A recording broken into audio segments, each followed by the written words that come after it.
오늘 본문은요, 이스라엘 백성이 이제 가나안 땅을 다 정복하고 이제 마지막 땅을 분배하는 내용이에요. 특별히 여호수아가 땅을 분배받는 그 장면이 기록되어 있습니다. 제가 잠깐 읽으면 49절에 이스라엘 자손이 그들의 경계를 따라서 기업의 땅 나누기를 마치고 약 7년 전쟁에 의해서 이제 이게 모든 것이 마무리되는 단계예요. 자기들 중에서 눈의 아들 여호수아에게 기업을 주었으니, 자, 여호수아는 어떻게 땅을 분배받았는지 50절은 이렇게 기록합니다. 다 같이 한번 읽어볼까요? 시작. 곧 여호와의 명령대로 여호수아가 요구한 성읍 에브라임 산지 딥낫세라를 주매 여호수아가 그 성읍을 건설하고 거기 거주하였더라. 아멘. 여러분, 근데 여기 50절에 좀 의아한 장면이 나와요. 그게 뭐냐 하면요, 여러분, 여호수아가 누굽니까? 그 당시의 성전에 있는 가장 탁월한 이스라엘의 누구예요? 지도자예요. 누구의 뒤를 이어요? 모세의 뒤를 이어서 그 광야와 이 가나안 전쟁을 최선두에서 진두지휘했던 가나안 땅 정복의 1등 공신이 누구였다고요? 여호수아였었어요. 자, 이 땅 분배를 하는 과정에서 여호수아는요, 직접 그 모든 지파들의 땅을 하나하나 다 분배해주는 결정권자예요. 자, 그렇다면 질문입니다. 이 여호수아가, 가장 탑 리더인 여호수아가 가나안 땅을 분배받는 데 있어서 여호수아의 순위는 영순위예요. 영순위. 아니, 생각해 보세요. 지금 광야 때부터 여호수아와 갈렙은요, 그러니까 지금 살아있는 1세대는 딱 두 사람밖에 없고, 지금까지 모든 전쟁을 누가 이끌어왔어요? 여호수아가. 그리고 땅 분배의 모든 결정권자가 누구였었어요? 여호수아였어요. 그러면 예를 들어서 여호수아가 제일 좋은 땅, 제일 넓은 땅, 내가 여기 땅 할게. 그러면 말할 사람이 있어요? 없어요? 없죠. 그렇지 않겠습니까? 그 정도의 충분한 권리가 있잖아요. 근데 여호수아는 그렇게 하지 않아요. 그게 오늘 우리가 이 50절 안에서 발견해야 할 정말 의아한 대목이라는 거예요. 당연히 주장할 수 있는 기득권, 권리를 주장하지 않고 누구도 원하지 않는 그 땅을 그가 분배받습니다. 50절을 다시 한번 읽어볼게요. 곧 여호수아의 명령대로 여호수아가 요구한 성읍 에브라임 산지 딥낫세라를 주매 여호수아가 그 성읍을 건설하고 거기 거주하였더라. 오늘 말씀의 제목이요, 기득권을 포기하는 사람이 진정한 리더인 거예요. 기득권을 포기할 수 있는 사람이 진정한 성숙한 사람이에요. 사전에 기득권이 무슨 뜻인가 제가 한번 찾아보니까, 기득권이란 특정한 개인이나 국가가 정당한 절차를 밟아 이미 차지한 권리. 또 이런 이야기가 있어요. 내 몫이라고 주장하고 행사할 수 있는 권리. 이게 세 글자 뭐라고요? 기득권이라는 거예요. 자, 최고의 리더였던 여호수아는 어떤 인물이었냐 하면요, 얼마든지 자신이 갖고 있는 권리와 기득권을 누릴 수 있고 주장할 수 있음에도 불구하고 그는 기득권을 내려놓고 기득권을 포기한 진정한 리더, 진정한 어른인 줄로 믿습니다. 저는요, 우리 좋은나무교회가 너무 좋아요. 아멘 안 하셔도 저는 너무 좋아요. 근데 정말 제가 우리 교회가 좋은 이유는, 우리 교회는요, 어떤 분들이 많은 줄 아세요? 예, 질문에 많은 답은 제목에 있습니다. 기득권을 포기한 분들이 많아요. 마땅히 주장할 나의 권리를 내려놓은 분들이 굉장히 많아요. 오늘도 예배가 드려질 때요, 물론 처음 나오신 분들은 우리가 다 그럴 수 있지만, 이 예배가 드려지기 위해서 보이지 않는 곳에서 굉장히 많은 분들이 헌신하고 수고해요. 기득권을 포기하고 하나님의 나라와 교회와 영혼 구원을 해서 섬겨요. 일부 예배의 상당수의 우리 예배자들은요, 거의 선생님들이에요. 그래서 지금 6층에 올라가면 각 부서별로 영화부, 유치부, 초등부, 학생부가 다 예배를 드려요. 5층에도 그렇고. 많은 선생님들이 지금 나 한 사람쯤이야 하고 하는 것이 아니라 나 한 사람만이라도 내가 누릴 수 있는 기득권을 내려놓고 포기하면서 그렇게 섬기고 계셔요. 그래서 저는 우리 교회가 너무 좋아요.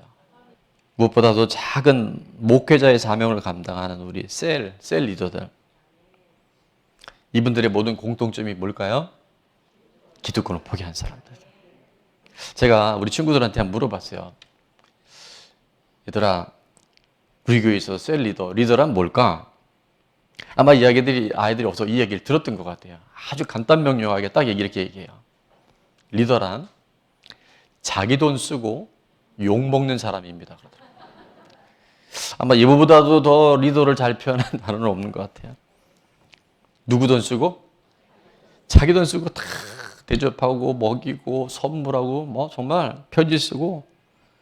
근데 자기 돈 쓰고 또 뭐예요? 욕먹는 사람이에요.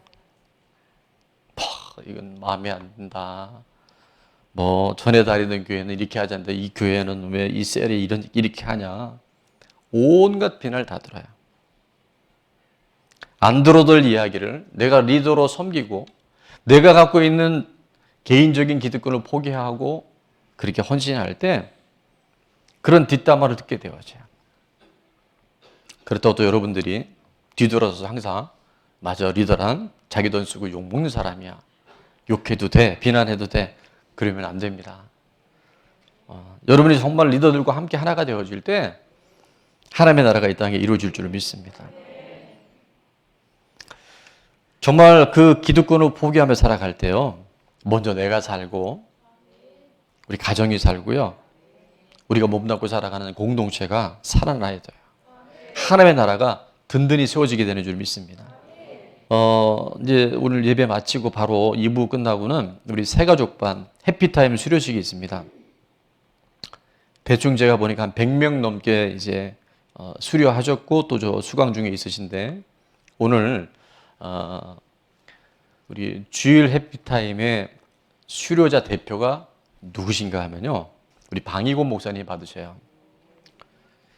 방희곤 목사님은 이제 모르신 분들이 있을 수 있어서 제가 개인 정보의 동의를 구하지 않고 얘기하는데 연세가 80이 넘으셨고 20년 넘게 목회를 하신 은퇴 목사님이세요.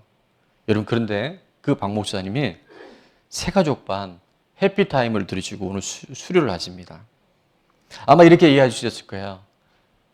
내가 누군데 내가 20년 목회한 목사인데 내가 나이가 80이 넘었는데 내가 무슨 새가족분을 하고 내가 무슨 해피타임을 해. 나 지금 되게 해피해.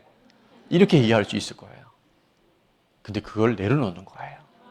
그리고 5주 동안 무조건 종합해서 함께 말씀 듣고 꼬박꼬박 적으시고 따라하시면서 내 기득권을 보기 시작할 때 많은 사람들의 존경을 받아요. 우리 좋은 나무교회 좋은 모형이 되고 모델이 됩니다. 그리고 하나님께서 더 큰 은혜를 채워주지 않을까요? 더 강건의 복을 주시지 않을까요? 여러분 우리가 이 기득권이라는 것이 우리는 내려놓고 포기하면 손해볼 것 같잖아요. 그런 법이 없더라고요.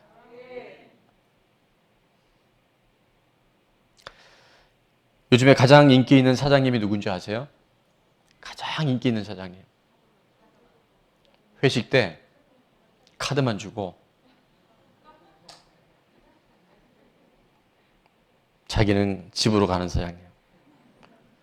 아니 내가 회식비를 냈으면 한마디 하고 싶을 거 아니에요. 그죠? 여러분 수고가 많았습니다. 근데 그 얘기 안 하는 거예요. 그 기득권 포기하는 거예요. 나이 들면 뭐를 닫고? 입을 닫고 뭐를 열어? 이런 말은 여러분 안 가르쳐 알아야죠.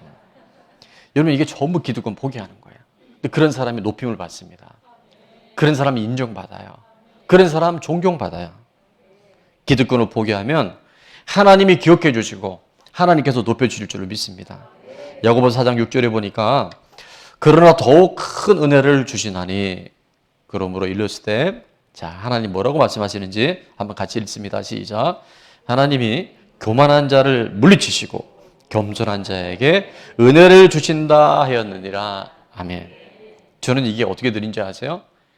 하나님이 기득권을 주장하는 자는 물리치시고 기득권을 포기하는 자에게는 은혜를 주시느니라. 귀 있는 자는 들을지어다. 특별히 이 가족 구원을 위해서 오랫동안 인내하고 기도하는 사람은요. 정말 억울하고 답답하고 때로는 너무 힘든 일이 있을까요, 없을까요? 있죠. 내가 예수님을 믿는다는 것만으로, 먼저 교회에 다니는 것만으로 인해서 오는 불편함과 애매한 고난이 있을 수 있어요. 그러나 그럼에도 불구하고 그냥 나만 구원받으면 되지. 나만 어떻게 교회 열심히 다니면 되지. 그게 아니라 나의 기득권을 포기하고 가족 구원을 위해서 기도하고 헌신할 때 하나님 반드시 기억하시고 하나님의 때에 그 모든 일들을 이루어 주십니다. 여러분, 중보기도는 누가 할 수 있는지 아십니까? 예, 답은 거의 제목에 있어요. 기득권을 포기한 사람만이 중보기도 할 수 있어요. 나도 지금 바빠.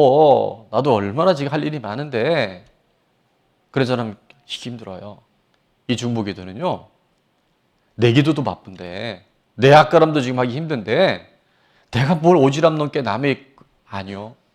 이 중보기도의 기득권을 포기한 사람들을 통해서 하나님은 그 기도의 대상자들만 살려주시는 것이 아니라 무엇보다도 그 기도하는 사람을 하나님께서 기억하시고 그 사람이 하나님의 모든 사람의 하나님의 일하심을 경험하고 체험할 수 있는 믿음의 사람으로 이끌어 가신 줄 믿습니다. 여러분, 우리는 기도한다고 뭐가 되겠어? 아니요. 기도할 때 하나님이 역사하셔요. 특별히 남을 위해서 중보할 때 하나님 그 기도를 강력하게 받으셔요. 내가 기득권을 포기한다는 것은 내가 손해보는 것이 아니라 하나님이 나를 확장시키는 거고요. 또 다른 영혼, 또 다른 누군가의 힘든 사람을 도울 수 있는 엄청난 능력이 되는 줄로 믿습니다. 중보기도팀은 적어도 예배 1시간 전에 미리 준비하고 나와야 돼요. 만만치 않습니다. 영적 전쟁도 많고 여러 가지 방해물들이 있을 수 있어요. 근데 중보기도 제목이 있을 때마다 금요일에도 중보팀 전체가 모여서 아까 얘기하잖아요. 아직 믿지 않는 가족 구원을 위해서 우리 교회 안에 크고 작은 많은 기도 제목들을 갖고 함께 기도할 때 여러분, 나 한 사람 기도 안 한다고 큰 일이 생기지는 않을 거예요. 그러나 그럼에도 불구하고 내 기득권을 포기하고 중보기도 자리에 갈 때 하나님은 그 아름다운 기득권 포기자들을 통해서 보이는 세계, 보이지 않는 세계 하나님의 능력을 이 땅에 풀어놓으실 줄로 믿습니다. 10월 31일부터 우리가 뭐가 시작이 되죠? 기적의 상식이 되는 50일의 기도 9기가 시작이 됩니다. 기대가 되죠. 이게 뭔지 모르시는 분들은 와보시면 돼요. 자, 근데 바쁘니까, 환경이 여의치 않으니까, 내가 몸이 좀 아프니까 여러 가지 이유가 있을 수 있어요. 그러나 그럼에도 불구하고 지금의 내 상황과 환경을 내가 지금 갖고 있는 것에 묶어두지 마시고 뭐를 포기할 때? 그 안주함의 기득권을 포기할 때 여러분이 놀라운 9기 50일에 표적이 있는 간증자들 반드시 될 줄로 믿습니다. 지금부터 9기 50일을 위해서 미리 준비하시고요. 여러분, 기도하세요. 하나님 환경을 만들어 달라고. 다니엘이 마음을 정하고 뜻을 정할 때 하나님께서 은혜를 베풀어 주셨던 것처럼 오늘 하나님은 그런 사람들을 찾고 계셔요. 남편들 퇴근하고 돌아오면 피곤하죠. 쉬고 싶고 TV 보고 싶고 막 그럴 거예요. 혼자 있고 싶고. 그러셔도 돼요. 그러나 그럼에도 뭐를 포기하면? 기득권을 포기하면. 재활용 정도 좀 같이 나눠서 하고. 도와주는 게 아니에요. 나눠서 하는 거예요. 같이 하는 거예요. 아내도요. 바빠요. 할 일 많아요. 다 피곤할 수 있어요. 저는 노후 준비를 하고 있는 것 같아요. 설거지, 청소. 내가 얼마든지 나 좀 쉴래 할 수도 있지만 기득권을 포기할 때 제가 예언합니다. 100% 이루어집니다. 뭐가 달라질까요? 반찬이 달라져요. 만약에 반찬이 안 달라지면 좀 기다리세요. 저는 그런 가정에 그런 자녀들이 그런 아버지의 모습, 그런 기득권을 포기한 어머니의 모습, 기도하는 어머니의 모습을 보고 클 때 이 아이들은요, 행복할까요? 행복할까요? 무조건 행복합니다. 그리고 이런 아이들은 결혼하면 또 행복해져요. 기득권을 포기한 사람들의 모습을 보고 자란 사람들은요, 또 그런 사람을 살아낼 수 있어요. 저는 이번 주 말씀을 준비하면서 이런 질문을 해봤습니다. 우리가 아는 또 성경에 기득권의 끝판왕은 누굴까? 이미 공개가 되고 있는데 여호수아도 탁월하지 않습니까? 정말 누가 보더라도요 이 기득권 내려놓는 거 쉽지 않아요. 나이도 많잖아요. 얼마든지 자기 권리가 있잖아요. 근데 또 누군가의 섬김을 위해서 기득권을 포기한 사람 여호수아 맞습니다. 근데 정말 기득권의 끝판왕은 바로 예수님이셔요. 예수님은요 기득권을 포기했다는 말 좀 어울지 않을 만큼 그분은 모든 권리를 다 내려놓으셨어요. 빌립보서 2장 6절에 보니까 그는 근본 누구의 본체라 그래요? 하나님의 본체이셔요. 다른 말로 하면 하나님의 아들은 하나님이신 거예요. 성자 하나님이셨어요. 그러나 하나님과 동등됨을 취할 것으로 여기지 아니하시고 권리를 포기하신 거예요. 기득권을 포기하신 거예요.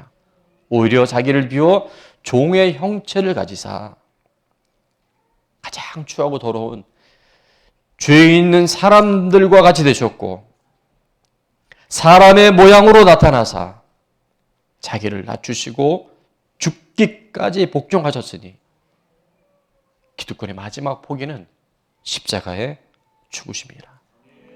그분의 그 십자가의 죽으심, 기득권의 포기로 말미암아 제가 살아났고 여러분이 살아난 줄로 믿습니다.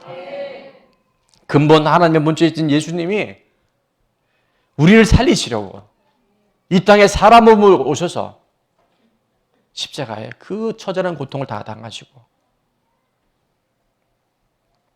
기득권을 포기함으로 말미암아 오늘 죽어도 영원한 생명, 천국 갈 수 있는 하나님의 자녀가 된 줄로 믿습니다.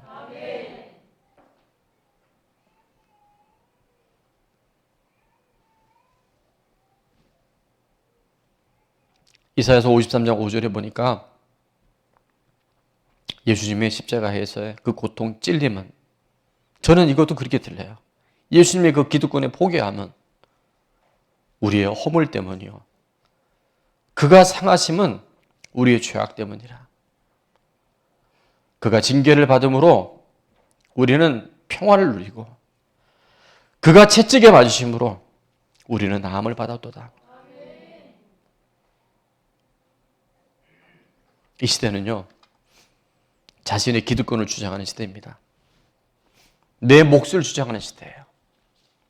말세의 징조가 자기를 사랑하며 교만하며 자랑하며 다 나 하는 시대예요. 근데 하나님은 지금 기득권을 포기하는 사람을 찾고 계세요. 그 기득권을 포기하는 그 한 사람을 인해서 가정이 살아납니다. 그 기득권을 내려놓은 그 한 사람을 인해서 셀이 살아납니다. 여러분이 몸담고 있는 직장, 학교, 삶의 현장에 그 기득권을 포기한 한 사람으로 인해서 반드시 회복되게 됩니다. 다니엘서 12장 3절에 보니까 지혜 있는 자는 궁창의 빛과 같이 빛날 것이요 많은 사람을 옳은 대로 돌아오게 한 자는 별과 같이 영원토록 빛나리라. 세월이 굉장히 빠르죠. 정말 떠내려갈 만큼 흘러갈 만큼 빠른데 기득권을 포기한 사람은 연어와 같이 거슬러 가게 될 줄로 믿습니다.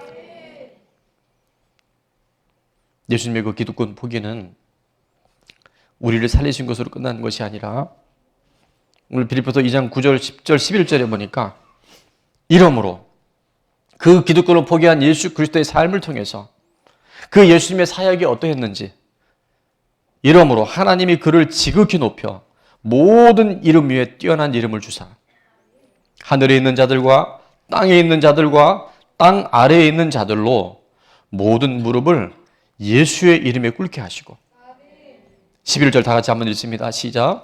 모든 입으로 예수 그리스도를 주라 시인하여 하나님 아버지께 영광을 돌리게 하셨느니라. 아멘. 여러분 기득권을 포기한 사람은요 최고의 기득권자가 됩니다. 기득권을 포기한 사람이 최고의 기득권자가 됩니다. 움켜쥐는 사람은요 다 놓쳐버려요. 다 살아갑니다. 그러나 나의 기득권도 아니에요, 사실은. 우리 게 하나도 없잖아요. 생명도 우리 게 아니잖아요. 근데 하나님의 것인데, 하나님이 필요로 하실 때, 감동 주실 때, 요사처럼 내려놓고 예수님을 십자가에 완전히 복종하게 하실 때, 복종되어질 때, 모든 이름을, 모든 입으로 예수 그리스도를 주라 시인하는 최고의 기득권자로 그를 높이시고 그의 이름을 영화롭게 하신 줄 믿습니다. 오늘 저는 여러분에게 도전합니다. 적용 질문 첫 번째, 오늘 말씀을 통해 받은 은혜와 깨달음이 분명히 있으실 거예요. 여러분 꼭 붙으셔야 돼요. 예배 오늘 나 은혜 받아서 그거 중요하지 않아요. 내가 앞으로 이 삶 가운데 어떻게 내 그것을 실천해 볼 것인가? 내가 받은 은혜가 무엇인가? 여러분이 꼭 간직하셔야 돼요. 그러기 위해서 두 번째, 내 삶의 기득권을 포기하고 내가 실천해야 할, 구체적으로 실천해야 될 것이 뭔지를 세 가지를 제가 여러분에게 프로젝트를 드립니다. 첫 번째, 가정에서 많이 안 하셔도 돼요. 한 가지만 하셔도 돼요. 내가 가정에서 지금 내 것인 것 착각하고 기득권 붙들고 있는 것이 있다고 한다면 내가 단 하나라도 먼저 실천해야 될 것이 무엇인지, 두 번째는 직장이나 사업장이나 또 학교에서 내가 기득권을 좀 포기하고 내가 누군가를 섬기고 내가 무엇인가 쓰임받는 그런 삶의 구체적인 적용이 뭘까? 마지막 교회 공동체에서 내가 먼저 인사하는 거, 내가 먼저 작은 휴식 하나 주는 거 안 해도 돼요. 그러나 그럼에도 불구하고 내가 내 기득권을 내려놓는 사람들이 모여주기 시작할 때 저는 분명히 얘기할 수 있습니다. 천국은 죽어져 가는 곳이 맞지만 이 땅에 이미 그 기득권을 포기한 사람은 그 삶을 경험하게 될 줄로 믿습니다. 우리 세런들은 리더들이 잘 섬길 수 있도록 여러분이 그냥 안주해야 되는 영역들, 내가 입방정 떨어서 힘들게 하는 영역이 있다면 좀 기득권을 포기했으면 좋겠어요. 포항의 섬김 예물, 저는 기득권 포기에 좋은 적용이라고 생각해요. 어려움을 겪고 있는 우리 이웃들, 지체들, 급한 상황들 속에 있을 때 교회에 나와서 함께 기도할 수도 있고요. 그렇게 되지 않으면 처소에서 기도할 수 있는 거, 이거 기득권 포기에 너무 귀한 거 아닐까요? 여러분 가정 안에, 여러분이 우리 이 땅에서 만나는 사람들 안에 그런 일이 참 많을 거예요. 어느 날 톨스토이에게 누가 이런 질문을 했답니다. 워낙 탁월한 세계적인 문호잖아요. 인생에서 가장 중요한 때가 언제입니까? 인생에서 가장 중요한 사람은 누구입니까? 인생에서 가장 중요한 일은 무엇입니까? 이렇게 물어봤대요. 그랬더니 톨스토이 대답이 이랬다 그러죠. 인생에서 가장 중요한 때는 지금이다. 인생에서 가장 중요한 사람은 누구냐? 지금 내 앞에 있는 사람이다. 가장 중요한 일은 뭘까요? 지금 내 앞에 있는 그 사람을 사랑하는 거다. 여러분 삶 안에 지금 내가 너무 힘들어, 바빠, 어려워, 피곤해. 그것이 무엇이든 간에 주님 오늘 말씀하세요. 네가 내려야 할 기득권이 뭐니? 네가 네 건 줄 알고 착각하고 있는 그 기득권이 뭐니? 이번 한 주간 이 말씀을 통해서 여러분 구체적으로 한번 적용해 봅시다. 그리고 나 하는 삶에서 이제 하나님의 나라를 위해서 요소와 같이 수많은 믿음의 사람들과 같이 예수님이 그렇게 사셨던 것처럼 기득권을 포기하는 사람이 최고의 기득권자가 됩니다. 자, 우리 옆에 분에게 선포합니다. 시작! 여러분이 그 주인공이 될 줄로 믿습니다.